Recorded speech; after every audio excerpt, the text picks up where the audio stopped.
MCD चुनाव में मनीष सिसोदिया को लगा झटका। इस वक्त की बड़ी खबर, मनीष सिसोदिया के क्षेत्र में आपको नुकसान, सत्येंद्र जैन और आतिशी के क्षेत्र में भी आपको नुकसान, अमरतुल्ला खान के क्षेत्र में भी बीजेपी और कांग्रेस की जीत।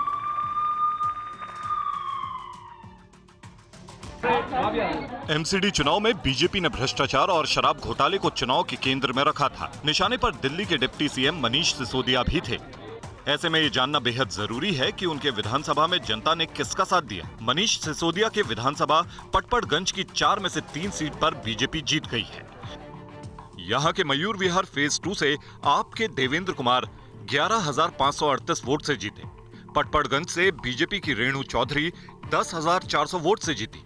विनोद नगर से बीजेपी के रविंद्र सिंह नेगी 13,830 वोट से जीते। मंडावली से बीजेपी की शशि चंदा 10,818 वोट से जीती।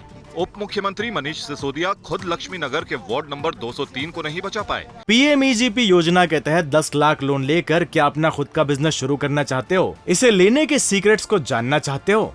तो फ्रीडम ऐप को अभी डाउनलोड कीजिए। जहां वो रहते हैं, यहां से आम आदमी पार्टी ने मीनाक्षी शर्मा को टिकट दिया था, लेकिन भारतीय जनता पार्टी की अलका राघव ने यहां चुनाव जीत लिया है। कुछ यही हाल कालकाजी से आप विधायक आतिशी मानलेन का रहा। यहाँ के श्रीनिवासपुरी से बीजेपी के राजपाल सिंह 12,394 वोट से जीते। कालकाजी से बीजेपी की योगिता सिंह 7,792 वोट से जीती। गोविंदपुरी से बीजेपी के चंद्र प्रकाश 18,929 वोट से जीत गए।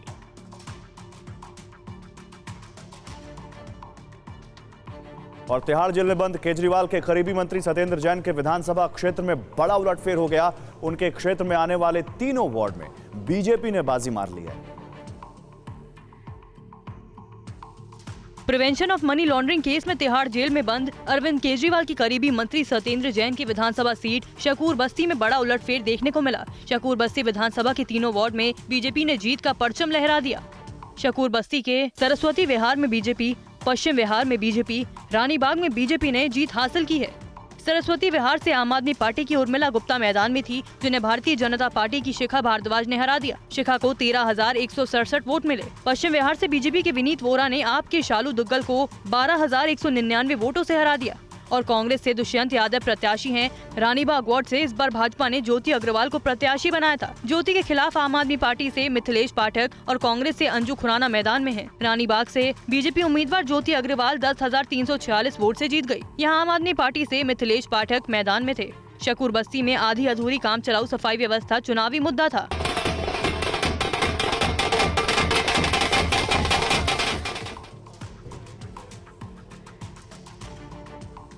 दिल्ली एमसीडी चुनाव में ऐसी 9 सीटें थी जिन्हें हॉट सीट के नाम से जाना जा रहा था। इन 9 वार्ड में 5 में आम आदमी पार्टी और 4 में बीजेपी ने जीत हासिल की है।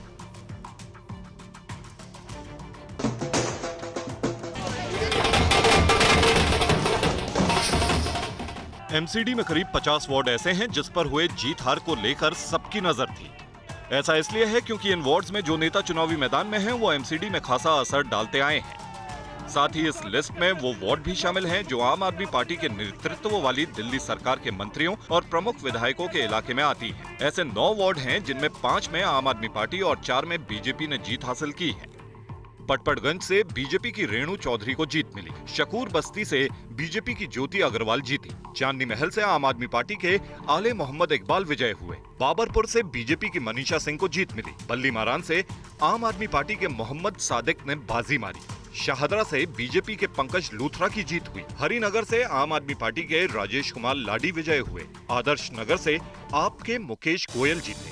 कुरेश नगर से आपकी शमीम बानो को जीत मिली।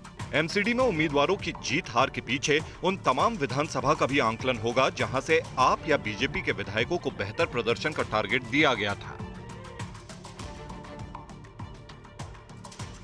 पीएमईजीपी योजना के तहत 10 लाख लोन लेकर क्या अपना खुद का बिजनेस शुरू करना चाहते हो? इसे लेने के सीक्रेट्स को जानना चाहते हो? तो फ्रीडम ऐप को अभी डाउनलोड कीजिए।